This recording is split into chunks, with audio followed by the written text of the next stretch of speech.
માધવપુર કલા અને સંસ્કૃતિ સાથે આ મેળા દ્વારા આર્થિક પ્રવૃત્તિઓ વધારવાના પ્રયાસ થઈ રહ્યા છે અને માણસ ધારે તો હસ્તકળા દ્વારા પોતાની આજીવિકા ચલાવી શકે છે.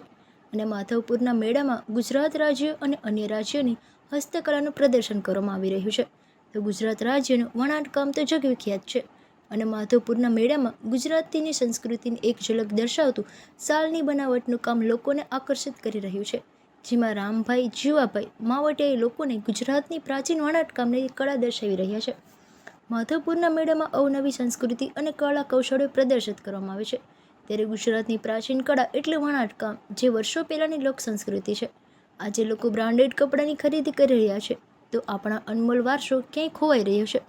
તો આજે વારસાની ફરી યાદ અપાવતો અને લોકોની જાગૃતિ ફેલાવતો તથા આત્મનિર્ભર ભારતને પ્રોત્સાહન આપતું ઉદાહરણ માધવપુરના મેળામાં જોવા મળ્યું હતું.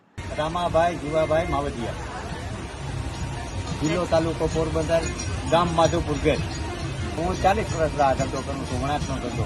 એ ધાબળી બનાવું છું, ધાબળા બનાવું છું, કાંબર બનાવું છું, શાલ બનાવું છું, એવું બધું બનાવું છું. ભાવ 400 રૂપિયા, 800 રૂપિયા, 1000 રૂપિયા, 200 રૂપિયાથી માંડીને 800, 1000, 2000 લગી ચાલે. એમાં પ્યોરનું આવે, પછી વુલનનું આવે, કોટનનું આવે, ઘણા જાતના વરખ આવે. પછી કોઈ સાંતલી નાખવી હોય તો એ પણ નાખી શકાય, એ પણ વરખ આવે. બધી જાતની વરખમાં કોઈ મોરલાની ડિઝાઇન હોય, કોઈ ઝાડવા આવે, એવું બધી આવી શકે.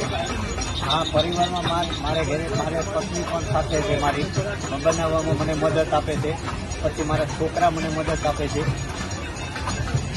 અમે 4-5 જણા વ્યક્તિ અમે કામ કરીએ છીએ.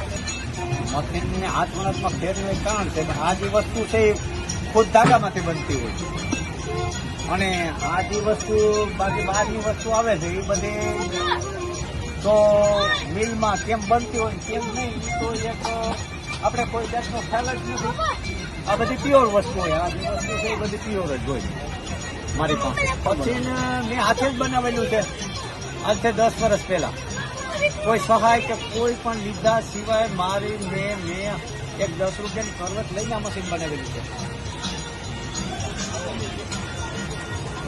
જેમાં રામભાઈ જીવાભાઈ માવટિયા જિલ્લો પોરબંદર અને માધવપુરમાં રહે છે.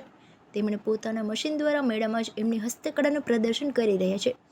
રામભાઈ એમના પિતા તથા દાદા દ્વારા મળેલી ભેટ એટલે વણાટકામ દ્વારા શાળા અને ધાબળા બનાવવાની કળા જે માધવપુરમાં લોકોનું ધ્યાન ખેંચે છે.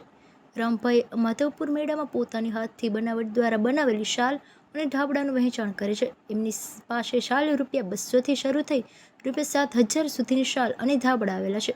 રામભાઈનું 40 વર્ષ જૂનું કામકાજ છે, જે એમનો પુસ્તકોનો ધંધો છે. રામભાઈના પત્ની અને સંતાન બધા વણાટકામ દ્વારા શાલ અને ધાબળાનું વહેંચાણ કરે છે.